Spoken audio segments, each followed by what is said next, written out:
Waggaa keenyaarraatiin miseensa raayyaa ittisa Impaayeratti waggaa 17 oliif tajaajilee fi akkasuma ajajaa kumaa kan ture tokko qabannee isiniif dhiyaannee jirra. Qopheessee isiniif dhiyeessuun ogeessota har'aata biyyoolessa Oromiyaa waliin ani Haqaafam Fayyeeraati. Hanga xumura qophii keenyaatti nu faana turuun nu hordofaan affeerraa keenya. Ayyee baga nagaan dhufte siin jechaa mee dhaggeeffattoonni keenya si haa baraniif maqaa keetiif gahee hojii keetii eessarraallee akka baate dhaggeeffattoota keenyaaf nu ibsi. Tole anillee baga nagaan turtan jechaa maqaan koo Ajaa Kumaa Galgaloo Roobaa Diidoo jedhama. Iddoon irraa ittiin bahee aanaa Gullisoo gandaa Dillaa Gogolaa jedhamturraa bahee kiyyas gara waraana adda bilisummaa uummata Oromootti harkaa kennadhe siin jedha. Ayyeegaa mee baga nagaan dhufte siin jechaa akkamiin akka mooraa sana keessaa baatee gara waraana bilisummaa Oromootti harka kee akka laadhatte mee nuuf ibsi akkamiin akka baate? Gara mooraa sun keessa bahee gara adda bilisummaa uummata Oromootti makamuun kiyya kun wanta ammaan tana yaade miti. Ammoo turtii waggaa 17 kana keessatti wantoota baay'eetti nu qunnamaa ture. Wantoota baay'eetti Oromummaa kanaaf nu qorfamaa turre. Haa ta'u ammoo carraa Oromiyaa keessatti argachaa hin turre. Biyyoota akka Amaaraa, Tigraay, Soomaalii keessa waan turee fi Affaarfa turee fi karaas nutti hidhamee ture. Ammoo garba turre. Waan kanaa fi carraa Oromiyaa kana argachuun koo baay'ee waan na gammachiisee fi akkuma dhufeen maal jennaan hoggansarra waan turee fi yeroo hogganu kana abbaa fi haadha ilmaan nama cufa shaneedha waan itti waan miidhaa turreef yookaan namni an hogganu kun waan miidhaa turee fi sablammoota waan taatee fi wanti kun guddoo na balaaleffachiisee maaliif jennaan qara dongoraadhaan wanta as seeneef dongora keessummaa amma baree maal jennaan gali jennaan irbeen kosi galtii marii marsi allaatti dootii lafumaa bofa kan maaliif dheeratte jennaa battuuf mara'e kanaafuu akka bofa sunuuf maree gara adda bilisummaa uummata Oromoo kanatti dheedheedha. Ayyeegaa mee dogoggoraa karaa otoo hin beekinis ta'e otoo beektuu hojii keef illee hojjettee akkasumallee ajajaa waan turteef waan gocha sana raawwachiisaa turte sana beektee akkasumallee gara qabsoo uummata Oromootti akka makamte egaa dubbachuutti jirta.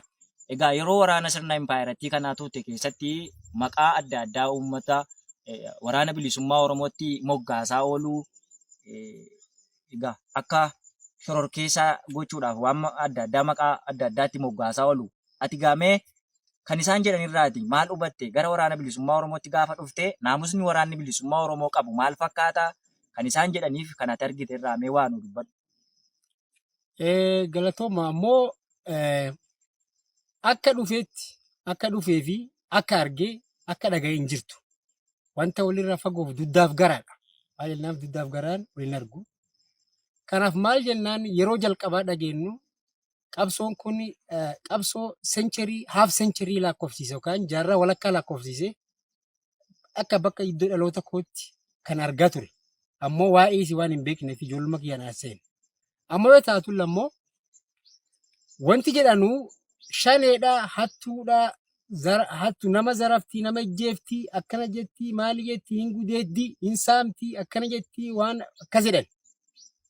Yoo isa agartanuu isin ijjeeftiidhaan aduu yaada akkanaallee wal jijjiiru taate. Ammoo baay'ee wanta guddoo waan dubbatanuu fi guddaa sodaannee ture.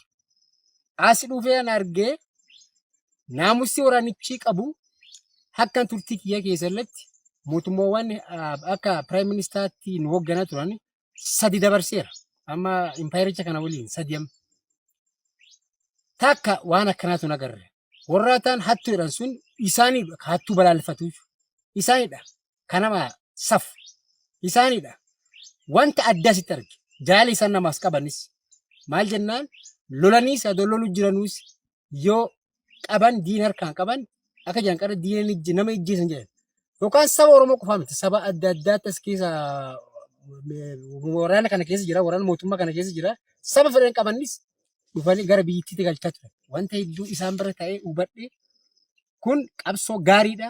Wanta baay'ee nama gammachiisu asitti argee kan baay'ee hawwee baay'ee ittiin gammadee kan jedhu asii gabaabsee sitti mufedha. Ayyeegaa waggaa dheeraallee waraanummaan akka tajaajilte akkasumallee hooggantoota murna impaayeratti 3 akka dabarsite illee dubbattee jirta. Waggaa 17 olillee akka tajaajilte jalqaba kaastee jirta. Mee hanga waraanummaatiin tajaajilte kana keessatti bu'aan ati buufatte maa inni mindaan ati illee ji'aan si kaffalamu sun haala ammaan wal qabsiisee waraanuma impaayerattiidhaaf illee kan kaffalamaa jiru maal fakkaata wal madaalaa? Impaayerattiin immoo akka maalirra akka jirtu illee gamoo kanaan nuuf kaasime. Jalqaba wanti gaaffii gaarii na gaafatte maal jennaan jalqabaayyuu yoo ati mooraa kana seentu mooraan kun akka jalqaba dhuftee leenjii seentutti mataa hadattee seenta.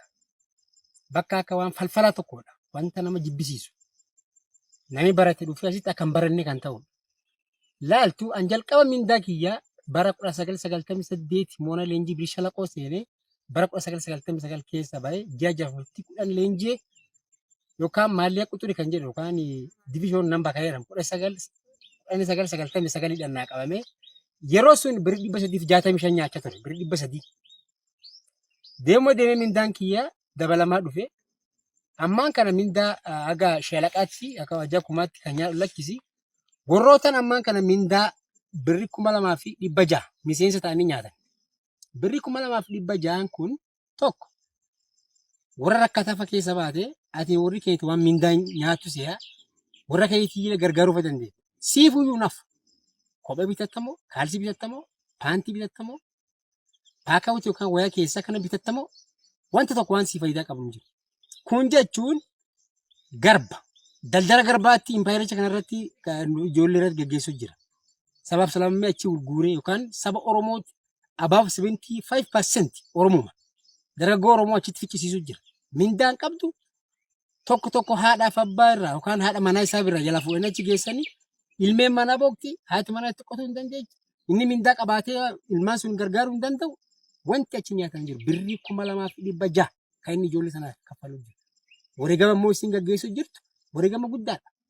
Kana jechuun impaayerichi kun mootummaan kun wanti inni ammaan kana irra jiru kuni uummata yookaan young generation kana hobbaasuuf yookaan mootummaan kun wanta adda tokko kan uumee jiru maallaqi kuni maallaqa 2600. 2600 kun yoo inni ofiif nyaatee yookaan maatii isaaf gahe maatii isaaf hin gaa kan jedhu yaanne nama barate biyya hoggana.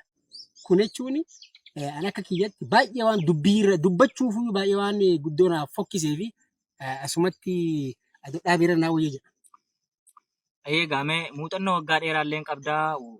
Mindaa ji'aan qarshii 300 irraa kaasee hanga ammaatti hanga qarshii sadarkaa hooggansarra jirtuutti ishii kaffalamaa jiru wal qabatsiistee waan hedduu nuuf kaasteetu jirta. Meegaa gamuma kanaan sabaan Oromoo kanneen ta'anii fi kanneen immoo sabaan Oromoo hin ta'in gidduu garaagarummaan jiru yoo jiraate akkuma kanallee atumtillee muuxannoo waggaa dheeraa waraana kana keessa turteen Oromummaa keetiin dhiibbaan sirra ga'e ni jira jettee yaaddaa? Gama mindaanis haa ta'u gama hooggansaan haa ta'u mee mudannoo qabdullee gama waraanaan dirree waraanaa waggaa manaa turte keessatti waan dhaggeeffattootaaf nuuf kaaftu akkasumallee miseensa hafanii jiran kanneen gita garaagaraarra jiraniif illee barnoota ta'a jettee yaaddurraa mee garaagarummaa sabaanis haa ta'u gama mindaan illee haa ta'u waan dhiibbaan achuma impaayiratii keessatti manuma mootummaa sana keessatti garaagarummaan jiru hin jira yoo ta'e mee nuuf kaasi. Tole galatooma ammoo wanta tokko kan irraanfadde ani waggaa 17 kana keessatti mana jaladhee hin qabu, mana hin qabu, haadha manaa hin qabu, fuudhee hin qabu, ammas yoo keessa ba'e bakka itti galu hin qabu. Ammas akka ijoollee xixiqqoo mana haadhaaf abbaa kiyyaa deemee haadha kiyyaadhaan buddeena naa kenneechaa kadhachuu malee fayya tokko hin qabu. Tokko akka fakkeenyaatti sii kaasa. Warroota maraataa ta'anii magaalota gurguddoo fi magaalaa adda addaa keessatti maraataa ka'a. Pestaalli magaalaa keessa guurayaan kun irra guddinna isaa yoo atiin laalte warra mana waraanaa keessa moona waraanaa keessa dirree waraanaa keessa galan yookaan waggaa 7 waggaa 14 maaf maraatu tokko dirree waraanaa sun keessa turanii amma dhufanii siviilii kana waliin hawaasa kanadha yoo walitti makaman nama dirree waraanaa dhiira waliidhaan ture kan mindaa harkaan eegatu achuma ajajuma tolchini qofa beeku yoo dirree kan dhufu yookaan biizineesii hojjechuu hin danda'u waan dalagaa tokko hin beeku qotee hin beeku yoo ni dhufu hariyyaan inni gaaf kan bira bahe amma sadarkaa dibira dabreera. Kun konkolaataan deema, kun fooqii ijaarratee qaba. Amma sadarkaa sun dhaqqabuu fi tattaaffatullee hin ga'u. Maal asumatti of ta'e pestaalii guura magaalaa keessa deemu jira. Irra baay'inni maraataan dhiiraa kamaalii as agartu kun maraataa warra dirree waraanaa keessaa bahe. Kalamaffaa mudannoo na mudate as keessatti waan sabaaf sablammiin gargar qooduun kun qara amma dhiisii bara nu seennes bara jeneraal Kamaal galchuuf abaaniyyuu jira. Maal jennaan tokko atiin gaaffii tokko gaaffii sirnaa gaafatte abawoo jedhamta Oromoo taate ammoo warri kun naftanyaa fi TPL'n kudhan harka wal keessa qabu. Maal jennaa haga walii beeku isaanis waliin tuqu ammoo Oromoon saba guddaa waan taateef Oromoo cunqursaa turan. Yoo gara guddinaas taate Oromoon eegii hamsaa laqa koo ajaa shantamaatiin baate saayikoomeetirii waan jedhamu tokko jira gara itti aanaa ajaa dhibbaa deemuuf. Yoo asiin baatu maquma laalanii jiksan nama kana. Eessa guddata? Gara dalgaa. Hamsaa baashaa jedhaachuun dalga deema. Maal jechuun kun kabajaan qaba. Namni Oromoo isa agarsiifti baashaa, shalaqa baashaa, shaambel baashaa, daggaabii hamsaa laqadha. Warri ijoo Oromoo kun guddate jedhanu warra koshoroo laakkaa'u, warra daabboo namaa qoodu, warra bishaanii waraana fichisiisu malee warra kabajaa dirree waraanaa irratti qabu miti. Kun maal jennaani? As lakkisii bakka akka Itoophiyaa guutuutti lakkisii Oromoon ammaan tana tiraabilizimiin yookaan gosittiin dirree waraanaa seentee ammaan kana fa'a jajjabduudha. Baay'inaan nama Oromoo ati hoogganuu agartu. Ka hoogganullee ka baratee dhufellee fuula iddoo tokko kaa'uu fi Amaaranya achi limite. Ani dirqama Amaaranya baradhee Amaaranya tsaafuu qaba. Hooggansa ta'uuf. Yookaan Amaaranya dubbachuu qaba. Yoo sun hin taane nama mana dudduuba kalee dhufetti kan dhuunfadheetti irra na hooggana. Kun maal jechuun irra caalaa TPL'n baateetti qara namni nama diqqoo nurratti taa'aa ture ishiidha. Amma ammoo nafxanyaan nurratti hafe Amaara. Ishiidha amma kan lafa dhuunfachuu jiru. Ishiidha kan lafa hoogganuu jiru. Ishiidha kaas dhuftee Oromoo keessatti beloo kulle abawoodha kulle abawoono beloo shaneeno belootti kadhaanaa jeessa turte. Kan ejjeessulleen Oromoo kan itti manii ejjeessulleen saba dhibii Oromootti wal fixu jira. Waan kana siin jedhaa xumureerra. Ayyee egaa garaagarummaa achuma keessatti illee egaa meeshaa diinaa baachuudhaan sadarkaa walii laachuun gamoo maallaqaanis ta'e akkuma ammati jettee kaaste garaagarummaan sabaan uummanni Oromoo illee gamoo sanaan hacuuccaa guddaa keessa akka jiranii kaastee jirta. Mee kanumaan kan wal qabatuun gaaffii tokkotti siif dabala. Egaa mana mootummaa kana keessaatii waggaa hedduu akka hojjette illee irra deddeebiin kun nu kaasuutti jirtaa. Muuxannoo waggaa dheeraas qabda, hubannoo qabda jedhee yaada. Yeroo ammaatti impaayerri Itoophiyaa biyya yookaan kallattii garaagaraatiin waraana isaa maqaa garaagaraa itti moggaasuudhaan uummata Oromoo goolaa oola. Nagaa dhorkaa oola. Maqaa garaagaraa kanneen raayyaa ittisa biyyaa kanneen ofiin jedhan jiru, poolisii dilee kan jedhan jiru, farra riphee lolaallee kan jedhan jiru. Yeroodhaa gara yerootti bobbaasuudhaan uummata Oromoo akka ajjeesaniif akka saamaniif yeroodhaa gara yerootti itti bobbaasaa oola. Akkasumallee fiildi maarshaal Biraanuu Juulaallee achirra taa'ee caasaa yookaan kallattii haala tokko tokko jijjiiraa oola. Mee waan kun maalirratti hundaa'eetii jijjiiramni isaa immoo maali? Maqaan isaanii kun hiikni isaa maali? Isaanumtuu Biraanumtu Juulaa kun iyyuu immoo eenyu? Akkamiin ibsita? Maal beektaa? Muuxannoo kanarraa eenyudhaan caasaa gadiiti hanga oliitti waan jiru waan beekturraa mee waan nuu kaasime dhaggeeffattoonni keenya hubatanii. Galatooma wanti ammas jette kun dhuguma akka afaan Amaariffaatti Igirinya jedhanu agaazii kumaandoo ayyorleeddii jedhani haara kumaandoo maalidha. Garaagarummaa hin qabdu. Garaagarummaa isheen qabdu warri mootummaan impaayeraa kun Meelles Zeenaawii irra jalqabii yoo sabaan nama gargar qoodanii saba waliin naqan malee jiraachuu hin danda'an. Aangoo isaanii dhiirachuuf hin danda'an. Kanaadha. Cufti isaatu amma Igirenyaadhaan kun warroota nama as keessa deemu kan raayyaa ittisa biyyaa kan miilaan deemu kana. Kanuma keessaa ba'a. Haara kumaandoo, agaazii kumaandoo, ayyorleeddiidhaan kun. Loleellee lola sun warra caalaan lolu. Kanumatti lolee injifata. Amma akka fakkeenyaatti fudhannu dhiyoo kana Gibritsoon maal jedhe? Achi maqaletti ayyorleeddii buusan jedhanii ajiriidhaan achi buusan maal jedhe? Yookaan akka dansaa leenjisii yookaan waan kana lakkisee dheeraan dubbateera. Ati Tigireenyaa nu dubbate. Maayina garaagarummaan qabdu kuni saba cunqursuuf saba tokko hacuucuuf wanta mootummaan kun itti yaadee itti yaalee baase malee fayya tokko garaagarummaa yoo hin qabdu. Kan biraa fiildi maarshaal Biraanuu Juulaa namni tokko yoo ati ilaalte amma impaayirichi Oromoodha amma Biraanuu Juulaas Oromoo jedhani. Namni afaan Oromoo dubbateef Oromoo miti. Afaan Oromoo laanguweejii haa ta'ee dubbatamu immoo innis Oromummaa ta'uu isaa maaliin mirkaneessa? Yoo saba isaatti quuqame, yoo miidhaa argu, miidhaa uummata Oromoo irra gagga'u, qabsoo sencherii haaf sencherii lakkoofsise kana taakkootti hin taane waan taakkoo ta'a jala kaase sila Oromoo ta'uu qaba. Maali Oromoo ta'ee fi afaan Oromoo dubbadheef Oromoo mitan. Data nothing. Amma waan Biraanuu Juulaa irratti fiildi maarshaal jechuun warri kun Biraanuu Juulaas fuudh, Ababa Taaddasees fuudh, Mohaammed Iris fuudh, Baacaa Dabalee fa fuudh, warri jeneraalotii durii hoogganaa turte akka Sarqaanii fa Saamora Yuunis kun fa warrootaan gaafa TPL'n baate keessa baanii qofatti achi deeman lola kanaaf. Warri ammaan tana hooggansa kana gubbaa jiru kan raayyaa ittisa biyyaa hoogganuu jiru kuni warra gaaf dura TPL keessa xurata baate. Warra expire date ta'ee yookaan expire date isaanii gahee nama biyyatti galan. Amma TPL'n qofa baateenna mootummaa impaayera kun waraana Dergiis rarate waraana kaanis rarate kan Mellesillee rarate ofiillee waraana ibii ummate. Maayinaan administreeshinii waan hin qabne. Biraanuu Juulaan Dergiidha. Nama Silaamaan kan eenyu waliidhaan Mangistuu Hayilamaariyaam waliin Zimbaabuwee achi batee achumaan boolla bu'u mala. Nama sunti wanta analoogii tokko dhaloota qubee amma dijitoolii jiru kanarratti wanta analoogii wanta durii fuudhee asirratti dikteetariin bulchuu jira. Maarshaal jeneraal fiildi maarshaal jechuun akka biyyittii Itoophiyaa kanatti fiildi maarshaal qabaachuun fiildi maarshaalii waraana akkamii bulchame yookaan walaalcha kiyyaallee dubbadde yoo biyyittii tana Afrikaa keessatti fiildi maarshaalii argachuu maltee jedhan biyyittii fiildi maarshaalii argachuu maltee yoo akkam guddatte lama ta'uu qaba. Tokko kan biyyittii ikoonomiidhaan diiveloop taate akka Saawud Afrikaa, Nigeeriyaa biyyooti kun amma fiildi maarshaallii ta'uu qaba.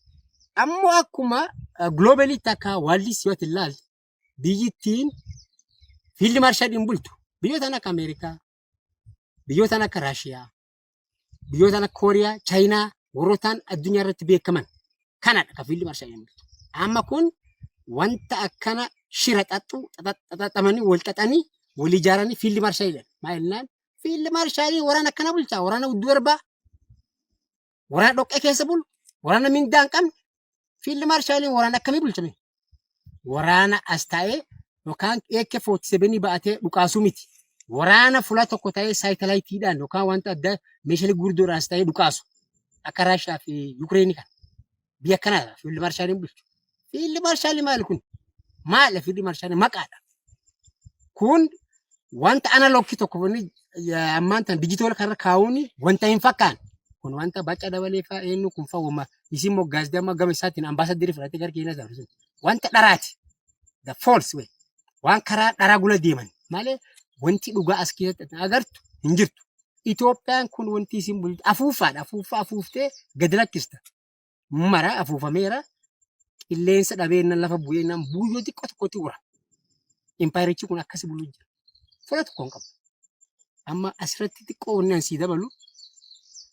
Ammaan tana baay'inni waraana kanaa kan ittiin bulu gubbaa kaasaa jalaa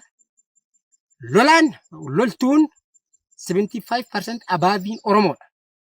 Administration yookaan bulchiisa hooggansi 25 below Oromoodha. Amma wanni kun faallaa oppositii dhufte kirta. Maaliif kana tolchan? Uummata Oromoo hacuucuuf. Namicha kallee Harargee keessaa, Caatii keessaa, loon tiksuu keessaa, gaala keessaa qabanii irreedhaan kaabinee OPDO kan gara gurguddifatti tun birrii nyaattee ijoollee Oromoo fiddee dirree waraanaa naqxee kan waan tokko hin beekne asitti obbaasistetti dhaara namichi suni fiildi maarshaaliin dhugumee dubbanne namicha qubaadhaan farramu qubee harkitti riganii peroolii irratti mallatteessee birrii fudhatu bulchaa fiildi maarshaaliin. Kun waan sobaati waan hin taane. Maal jenna Abiyyiillee waraana wataadara ture. Raayyaa biyyaa ture. Raayyaa biyyaa waan turaniif raayyaa biyyaatiin dhimmaman. ilmaan Oromoo achitti hobbaasu jiran. Kanaafuu ilmaan Oromoo nami taate cufti dhaga'i. Dhaamsa si dabarsa. Haadhaaf abbaan dhaga'i. Ilmeen kan raayyaa ittisa biyyaan dhaqin. Moonaa jaannaba dhaqxe. Gubatuudha. Dhaqii seenii isaaf karaan bal'aa. Bayii isaaf ammoo karaa marfeeti. Marfee urata marfee wayaan hodhanuu kana qalla. Kanaafuu fuula achi ilmucaan kan dhaqu lafa qotu ji'a sadii keessatti boqqolloo tokko aramatee hin argata. Birrii 2,600 jechuun wanta qansiraa guyyaa tokkotti argachuu danda'u. Yoo obsan. Obsomanii qaalloman. Maali as keessatti fiilmii falaalaa ijoolleen jenereeshiniin kun fiilmii falaalaa waan kan laalaa makalaakaa alatti agartan kun yoo baatee deemu nama fakkaata. Ammoo jaldeessa. Boolla qotatee keessa bula. Qullaa bula. Waan kibbatu hin qabu. Kaarsi akkatti waan qayyaratu hin qabu. Injiraan hin du'e. Waan inni qabsaaf hin beeku. Waan dhibamuuf hin beeku. Kanas dabalatee ammallee waraana jalqabaa ammaas dhumarra kana ka Tigrayin Amaara keessa baasan kan yoo akkan dhugaa rabbii dubbanne kan rabbiin argu ijoollee Oromootti achitti wareegame awwaala gaarii hin arganne. Sana ijoollee Oromoo achitti wareegamte sun tokko faandoodhaan paartileen tokko waraanni tokko duuba deemaa gajaraadhaan mataadhaan meeshaa irraa fudhatanii Amaara kilii lammaatti meeshaa cufee hidhatteetti. Meeshaa gurraacha tokko maqaan Turkiidhaan cufti hidhatee qaba. Hidhatee qaba. Wanni ammaan kan socho'u jiruuf kan. Warri lafa biyya saba naannoo biyya dhibii hidhattee diina keessaa baastee achitti wareegamtee obbaatee ammallee si gad deebitee nuuf Oromoof Oromoo waliin dhoofti. Qabsoo kana akka dhageenyutti wanti taakoo ta'u jiru warra garaa gurguddaa kana viidiyoo milishaa. Milishaan fa maal? Saree ollaa keessa salee mandara keessa. Eessa galta? Yoo Oromoon tun bilisoomte eessa dhaqxa? Silaaftuu Oromoon homaas hin solchitu. Hin dogongorina. Nuti raayyaa ittisa biyyaa nuti akka raayyaa ittisa biyyaa keessa duretti akka hooggansaa keessa turellis yoo dhufellaan eenyu shaneen eenyu aboon hin beeku. Namtichi natti muru Oromuma. Birri 5,000 nyaattaa birri 5,000 sunni fettee wanta 5,000 Oromoo irratti hin dalagin. Kun ebeluu shaniidha. Ebeluun kana akkas jettee nama Oromoo hojjeessa turte. Qabsoo kana wanni duubatti harkisaa taakkoo ta'u jiru Oromuma. Oromootti Oromoo hojjeessu jira. Beekaan keenya wallaalaa Ormaan ga'u. Maaf hin geenye? Yoo nu beeka jennee of dura dhaabne birri miliyoona tokkootiin jijjiirama. Hin qayyarama. Gaararraa lamatti Oromiyaa keessa jira. Tokko gaararraa magariisa fakkaatu. Kan magariisa ta'e mukuma keessa deemu kana fakkaatee achuma osoo raata arraba dheeraa qaba achuma keessa fuudha. Tokko gaararraa tokko jira fiildirri deemu. Magariisuma kana fakkaatee yoo ammoo si baay'ate waa diimtuu ila keetiif keessa waliin baatu si fakkaata.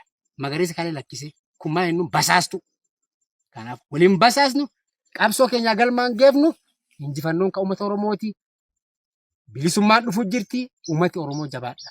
Kan jedhu dhaamsa asillee dhaamaa dubbii gaaffiirra jirulles dabarsuufidha.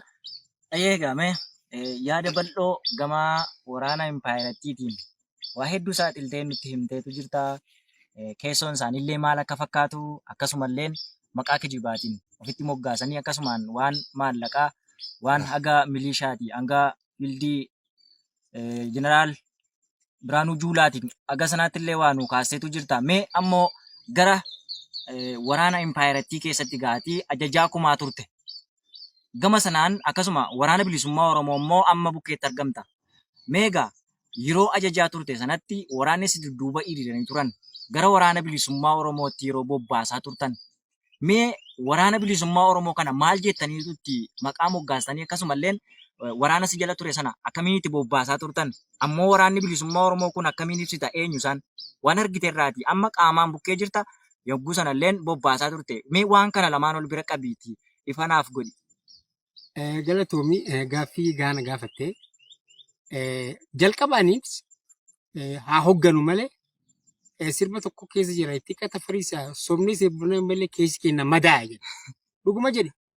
An sobeetuma achi Amaara killi sun keessatti yaadi tokko naa galee ofii hubadhe. Magaarrajaan guddaan na dura jiru kun na dura ka'e. Yoom carraa Oromiyaa kan argadhaa kan jedhu yaala ture.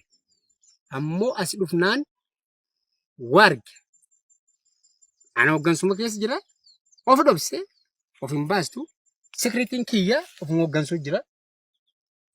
Yoo mukamuu shaambeliidhaan dirqama yoo kennu shaambelii dirqama itti kenne sun jalaaf hin beeku.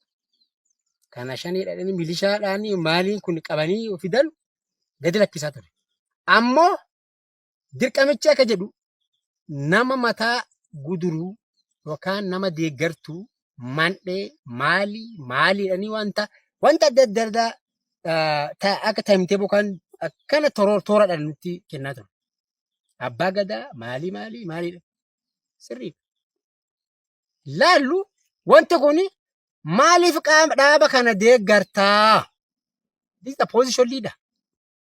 Adda bilisummaa uummata Oromoo waggaa guddaa waggaa dheeraa position leader ta'eera. Paartii kana deeggaruuf mirga qabda. Feetus hin filatta, feetus hin filatta. Kana jechuun yoo ati na paartii adda bilisummaa uummata Oromoo kana deeggartee sijjeessanii siidhaniin kun tokko irra dogongora. Maaliif? Paartii feete filachuuf akka konstitushiniin biyyattiitu akkasitti. Paartii feete filachuuf, kafeete deeggaruu dandeenya.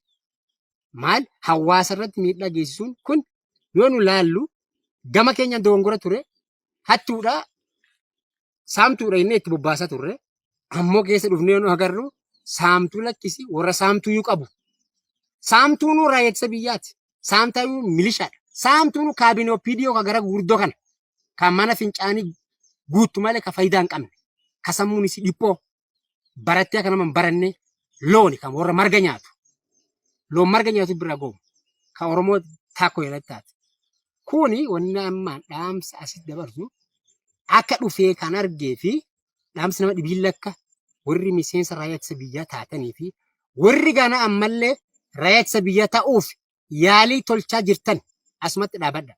Mee akkamiin bobbaasaa turte ati? Yeroo bobbaasaa turte ajaja hooggansarra turte gara waraana bilisummaa Oromootti keessatti iyyuu carraa argadhee gara Oromiyaatti deebi'ee taniti gara waraana bilisummaa Oromootti harka kennadhe jechuutti jirta. Mee akkamiin xiqqeessitee yookiin immoo waraana bilisummaa Oromoo ati argaa jirtu ammam akka bal'atu gaa atuu kaasuuf jirta. Isaan kanatti maal jettanii bobbaasaa turtanii maaliin kijibu? Yoollee ofii dabarsuu baatte ajaji gubbaa gara keetti darbu maal jedhaniitu isinitti himu yookiin immoo hangamiin nu xiqqeessu hangamiin immoo garee shororkeessummaa keessatti akka nuti waamamnuuf yaalii godhu akkamiin miseensa sana bobbaastu? Miseensi sun immoo hubannoo akkamii qaba? Ga'umsa waraanaa yookaan immoo ga'umsa loltummaa hangamii qaba? Yeroo bobba'an immoo hangamturraa ajjeefamee deebi'a.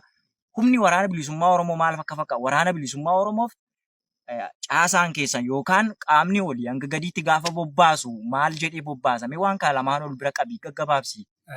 Wanti asiin jedhu wanni ajaji gubbaa ol dhufu tolchi kan jedhu dirqamni kun sitti bu'u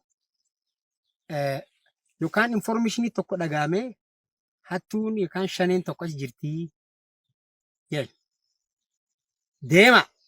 Nama humna xiqqaadhaan gaafa jalqaba humna xiqqaadhaan dhaqu meeshaan qabdu uumaa rasaasii keessa jiraatan 2, 3, 4 si dhuqaasis dura baqatti deema achi keessaa dhabe jedhaa turan.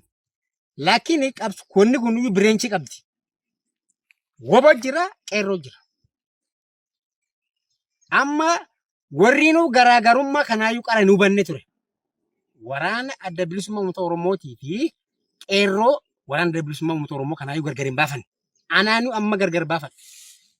Warri kanni itti dhuqaasaa jiran meeshaa maqaan qoomota biqeenyi isin jettu kammaan kana iskeessi waan akkasii dhiitii 2, 3 keessa jira. Si dhuqaasii dura fiigdi dhaqaariyaa harkaan qaqqabaa fidaadhan. Ijoolleenis dogongora maal harkaan qaqqabaa innee itti argina. Harkaan qaqqabu gula fiigdi. Harkaan maal qabdi? Qeerroo tana diqoo sochoosaa tulte.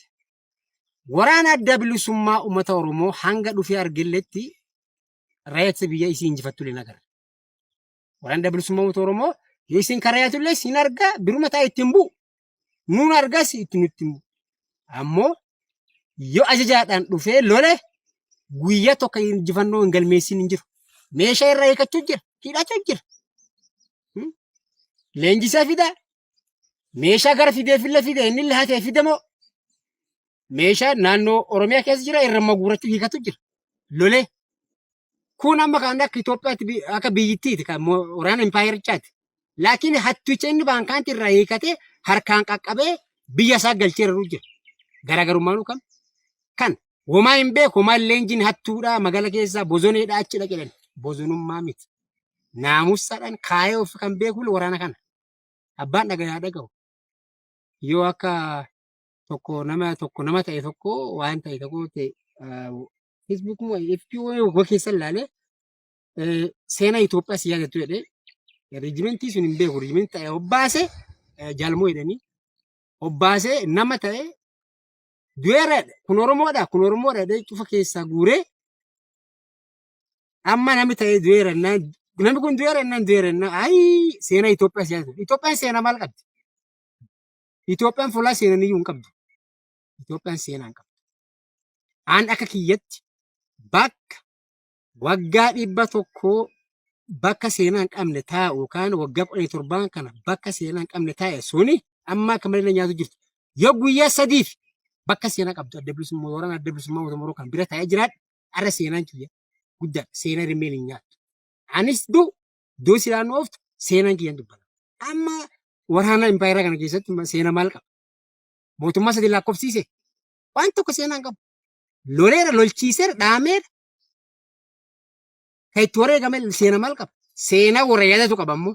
Kanaafuu kana isin jedhu barbaada. Gulumaa galatti injifannoo kan galmeessu jiru bakka fedhes ta'u akka fakkeenya tokko fudhadhu.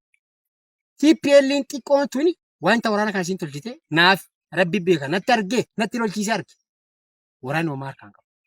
Amma allaatti gurraachi tokko kabaa gubbaa deemsuun sunidhaan kan nama sodaachisu. Sullee waan ergifachaatti malee ofiin qabu. Ergifachaa sullee ammaan eegalee isa ergisu hin jiru. Maaqee itti bu'eera. Eentu ergisaaf ammaan eegee? Amma waal ta'uu dhabe. Diroonni sullee achi hin dhoofne. TPL hin dhoofne. Diroonni inni gad deebisan Oromoodha. Almaal xiqqisoo dubbatu Oromummaa kee namni naan kennee maanii dhukan lakkisi. Diroonni isaan eenyu dhoofte? Uummata Oromooti. Dhageenyeera. Waraanichaan arganne. Wanni isin argatte hawaasarra buuse. Kun dongora waan dalagaa deemnuu fi beekaa hin jettu kaan waan beekumsa lakkisii karaa beekumsi illee bahin fakkaata kanum kabaja. Egaa yaada nu laachaa jirtuuf guddaa galatoomisin jechaa ame gaaffii tokkotti ol si deebisa. Jalqabaa yeroo fiildii Maarshaal Biraanuu Juulaa kaastee turte tokko waan Oromummaa jedhamu tokko kaastee turte. Gamoo sanaan illee mataan nafxanyootaa Abiy Ahimad illee sabaan ani Oromoodhaa ofiin jedha. Oromoon bakka bu'aadha. Ammas waan tokko naa tuttee turte allaatti qilleensarra kaatu ka jette. Diroonii yookaan xiyyaara qilleensarraatiin uummata Oromoo bal'aa akka inni fixaa ture atuu quba qabda. Mee waan kanaan wal qabsiistee waan kanaa biyya biraarraati kan liqeeffate ammayyuu immoo innuu qoqqobbii jala jira jettee kaastee jirta atumtiyyuu. Mee waan kana gabaabumatti egaa dhuguma isaan kun maqaa Oromoo dhahatanii ittiin egaa umurii aangoo isaanii dheereffachuu barbaadu moo maal jettee ibsita isaan kun uummata Oromoo dhuguma bakka bu'u? Waan kana impaayeroota darban keessatti illee maqaa Oromoo kanneen dhahatanii ittiin goyoomsuuf yaalan hin jiru. Ammallee waanuma sanatu jira. Waan kun egaa uummata Oromoo bakka ni bu'u jettee yaaddaa tokko. Inni lammaffaan ammoo gama dinagdeetiinis haa ta'u siyaasaan maalirra jira? Maalirra jira? Biyya kan ofiin jettu Itoophiyaa kana immoo gara kamitti geessuuf jira? Gamitti ceesisuuf jira jettee yaaddaati? Immoo gara kufaatitti deemuuf jira? Mee impaayerri kun uummatuma Oromoos ta'e sabuma achi keessa jiraatu iyyuu gama kamitti ceesisuuf jira? Gaaffii kana gabaabsi gaaffii lamaan kana naaf deebisime. Galatoomii gaaffii jalqabaa kana gaafatte warri kun Oromoof hin jedhanii Oromoof faayidaa kennuuf jenne kan jettu kana ilaalchise ati nu argaa jirtanii hubachaa jira. Ilaan arguu jirra waan iltee argisi arguu jirtu waan gurri si dhaga'u jirtu. Kuni waan gaafatamullee miti.